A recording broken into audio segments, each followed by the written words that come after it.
Farmacias Medicity, la cadena de farmacias más grande del país, ahora llega a tu casa. Pídenos a domicilio al 1-800-633-424. 1-800-633-424. Quédate en casa. Saludamos al doctor Francisco Mora. Él es un médico cuencano, graduado en la Universidad de Cuenca, actualmente especialista en cuidados intensivos en el Hospital Monte Sinaí en la ciudad de Nueva York. Francisco, muy buenos días, un gusto de verte y escucharte nuevamente. Hablamos hace aproximadamente 6 o 7 meses cuando estábamos aún en estado de excepción en Ecuador y en un confinamiento casi total. Nueva York ha tenido también un desarrollo muy particular con respecto al virus. En todo caso, en el mundo se han escuchado voces de alivio el día de ayer ante el anuncio de Pfizer, que no ha podido dejar de ser matizado por aspectos políticos por lo que está viviendo los Estados Unidos. Quisiéramos en todo caso conocer, sobre todo desde el punto de vista médico, científico, qué esperanzas reales abre este anuncio de Pfizer. Buenos días, Gustavo. Un gusto verles nuevamente. Bueno, yo creo que este anuncio de Pfizer hay que tomarlo con bastante cautela. Todavía como sabemos, varios de los procesos de creación de estas vacunas en los últimos meses, incluyendo un último hoy, han sido detenidos por problemas en los protocolos o por hallazgos de efectos colaterales graves. El estudio de Pfizer, aunque tenga datos que en cierta forma nos están dando una luz, y estamos hablando de cerca de un 90% de efectividad en este último reporte, aunque al inicio nos dijeron alrededor del 60-70%, que no deja de ser malo, es parecido a la vacuna de la influenza en esos porcentajes, pero con un virus mucho más mortal y virulento como es el del COVID. Yo creo que ese es el primer punto. Todavía la cantidad de casos que Pfizer tiene dentro del estudio es un número pequeño y creo que no sabemos mucho aún los efectos colaterales que tiene esta vacuna, aunque ellos ya han visto que hay ciertos efectos que los han categorizado como similares a los que puede dar la vacuna de la influenza, y en algunos casos peores efectos colaterales. No deja de ser un tiempo récord para la obtención de una vacuna como contraste. Y en otra enfermedad que ha sido materia también de tratamiento público, el síndrome de inmunodeficiencia adquirida, SIDA, por ejemplo, han pasado 3 o 4 décadas y no ha podido aún encontrarse una vacuna. El anuncio de Pfizer, a más de lo que tú comentas, Francisco, genera aún algunas dudas por la rapidez con la que ha sido desarrollado. De hecho, este proyecto se denominaba velocidad de la luz. Exactamente, y lo que estamos viendo ahora es que están tratando o han dado declaraciones de que van a seguir todos los protocolos usuales en la creación de estas vacunas. Yo creo que están aspirando ellos a que para finales del año se tenga ya un producto que se pueda diseminar, pero en la realidad yo creo que para el control de la pandemia, el querer pensar que la vacuna va a ser la panacea y nos va a ayudar a disminuir los casos es irreal.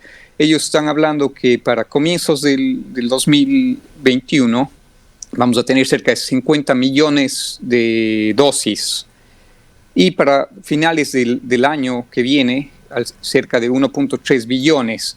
Pero eso no es ni el 10% de la población mundial, por lo que creo que que el confiar como sistemas de salud en la vacuna no es factible en este momento. Doctor, ¿qué le dice a usted de esas otras experiencias de vacunas? Ahora Pfizer advierte que tiene ya una con el 90% de efectividad. Sin embargo, recordamos que Rusia anunció ya la existencia de una vacuna. El presidente Putin dijo que ya se iba a empezar a vacunar a la población. Incluso recordamos que una de sus hijas mismo fue vacunada. ¿Qué ha pasado con estas otras experiencias? Bueno, muchas de estas experiencias, yo creo que varias de estas han sido tomadas en forma política y no desde el punto de vista científico. Y las otras experiencias que hemos tenido de centros reconocidos, hemos visto que han tenido que detener sus proyectos de creación de esta vacuna por problemas dentro de los protocolos o por hallazgos de efectos colaterales. Entonces, esto nos indica que tenemos mucho aún que aprender sobre cómo vamos a usar la vacuna para el COVID, cómo vamos a crearla, ya que hay muchas cosas sobre la enfermedad que todavía no conocemos.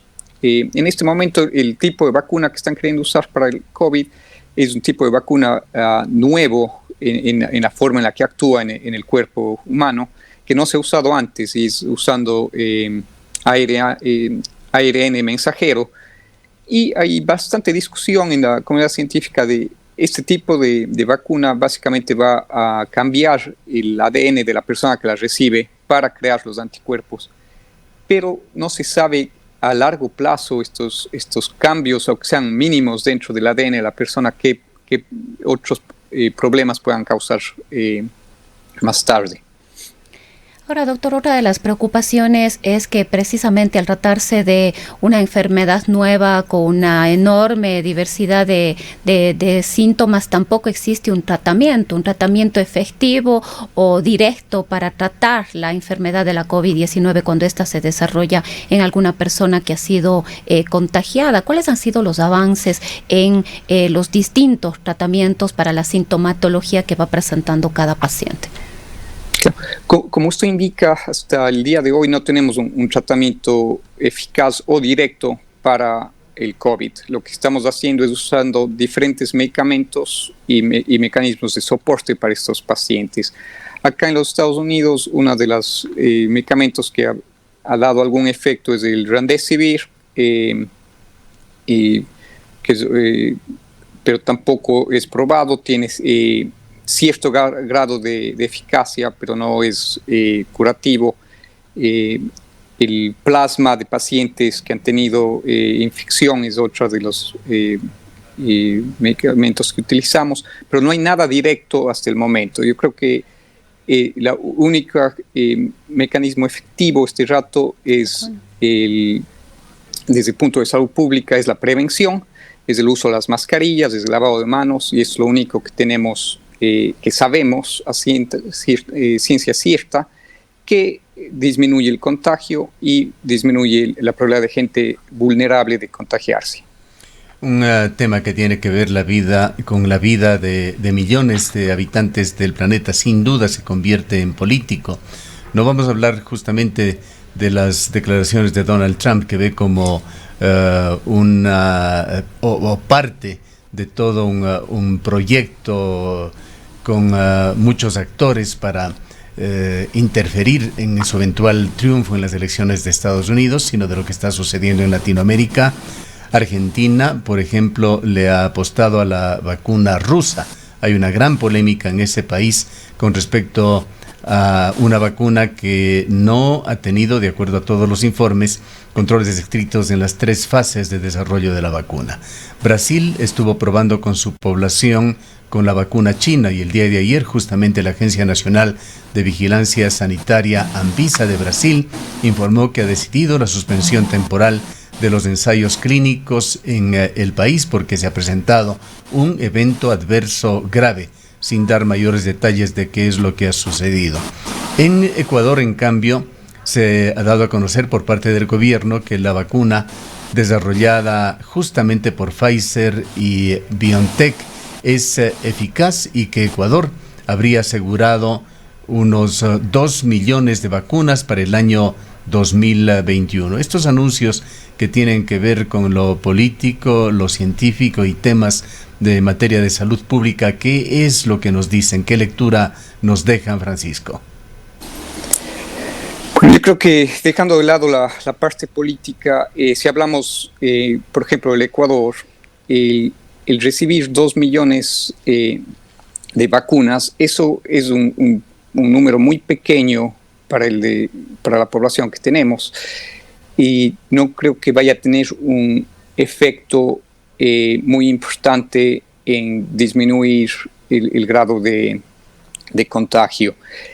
Por otro lado, tenemos que tener en cuenta que la vacuna de Pfizer tiene un número muy limitado de uso dentro del estudio en personas de la tercera edad, cosa que ellos mismos han expuesto, y van a tener que hacer más estudios para ver qué tan efectiva es en gente mayor. El otro punto importante de esta vacuna es que no sabemos cuánto dura. Por ejemplo, con la vacuna de la influenza sabemos que cada año necesitamos recibir. Con la del COVID están hablando que máximo durará, al menos en este punto, con la información que se tiene, alrededor de 6 meses. Lo que crea un problema logístico bastante grande si es que pensamos que la población tiene que estarse vacunando 2 veces al año para poder prevenir esta enfermedad. Hay otra vacuna que también ha sido muy publicitada o muy difundida a través de los medios de comunicación, el proyecto de AstraZeneca y Oxford. De esta otra vacuna se ha dicho que Ecuador tendría aseguradas 5 millones de dosis. ¿Qué es lo que se sabe sobre ese otro proyecto? Así como el de Moderna, quizá el más difundido allá también a nivel público en los Estados Unidos. Bueno, creo el de Oxford creo que estaba también con algunos problemas dentro del protocolo y estaba un poco enlentecido el proceso. El de Moderna no tengo mayor detalle, pero la mayoría de las vacunas ellos han dado a conocer que en el mejor de los casos vamos a tener la posibilidad de tener una vacuna definitiva para alrededor de marzo del año que viene. Y luego tenemos que ver qué tan rápido pueden producir el número de dosis necesarias para poder tener un efecto ideal. Muchos epidemiólogos hablan que vamos a tener que inmunizar alrededor del 80% de la población para poder tener un efecto de protección. Y eso realmente va a ser muy difícil que pase dentro del próximo año. Doctor, también se hablaba de la inmunización de rebaño, es decir, lograr que entre el 70% o el 80% de la población llegue ya a contagiarse. Pero ¿cómo han avanzado los estudios respecto de cuánto tiempo una persona que se contagia va a permanecer inmunizada? Es decir, ¿en qué tiempo, en qué lapso va a volverse a contagiar? Han habido ya casos de personas que que han vuelto a enfermar, que han vuelto a contraer este virus. Se habla de nuevas cepas, lo que además también estaría complicando la efectividad de una vacuna que eventualmente podría salir en los próximos meses. Pero esta era otra de las opciones que desde el sector de la salud se analizaba también. Es una excelente pregunta. Yo creo que la inmunidad en rebaño realmente nos pide el sacrificio de la gente más vulnerable de la sociedad, ¿sí? Y es el aceptar que la gente mayor o la gente que tiene inmunodeficiencias va a ser gente que va a tener que contagiarse y lo más probable morir. Entonces no creo que ese es un proceso que se debería tomar, un camino que se debería seguir. Dentro de la segunda pregunta es de cuánto tiempo una persona que se ha contagiado de COVID es inmune, entre comillas. Tenemos datos buenos que demuestran que, depende de cada individuo, pero más o menos entre 3 a 6 meses es el tiempo que una persona queda inmune luego de la enfermedad. Esto depende de la respuesta inmune de cada individuo, que es otro de los puntos que estamos viendo con el COVID, que hay algún componente genético de cada persona que le hace responder a la infección de una u otra forma. Como hablaba Gustavo antes en una de las entrevistas, hay gente joven que se contagian y tienen casos muy graves y fallecen, y hay gente mayor que tienen casos leves. Y yo creo que todavía nos falta de conocer esta enfermedad mucho más y saber qué es lo que hace que cada persona desarrolle la enfermedad de forma diferente. Pero, como decía antes, se cree que alrededor de 6 meses es lo que uno crea inmunidad, y es lo que la vacuna también está demostrando en estas etapas iniciales, de que después de los 6 meses no sabemos cuál es la efectividad. Hay que mantener también la esperanza de que la historia se repita, Francisco. Todos conocemos ahora, pues hemos tenido que aprender mucho sobre los virus y el coronavirus, que en la pandemia de 1918, la otra gran pandemia que vivió el mundo, en la tercera ola el virus se atenuó y finalmente desapareció. No se explican mucho del cómo y por qué, pero así sucedió. Culminemos con otro consejo hacia los sectores más jóvenes de la población, aquellos menos volubles a los efectos más graves de la COVID-19, que según el doctor Feicán del Hospital Vicente Corral Moscoso, que tú lo conoces muy bien, señala que se han convertido en vectores para transportar el virus a sus hogares, afectando a los adultos mayores mucho más volubles a la enfermedad. Muy cierto, y creo que este es un problema a nivel mundial, en el que vemos que la población joven es una población que piensa que están inmunes a la enfermedad y que no se dan cuenta de los grandes efectos que causa cuando ellos se contagian en la población mayor, incluyendo sus padres, sus abuelos.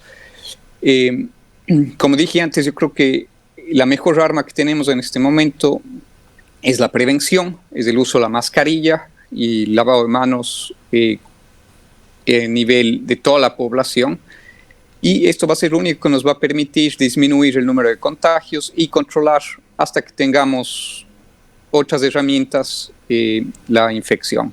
Entonces, la gente joven también que tenga en cuenta que muchos de ellos, dependiendo de los casos, desarrollan enfermedades graves, y tenemos bastantes fallecidos tanto acá como en el Ecuador de gente joven. Entonces, que pongan su granito de arena en tratar de controlar esta situación. Muchísimas gracias nuevamente, Francisco, por habernos atendido.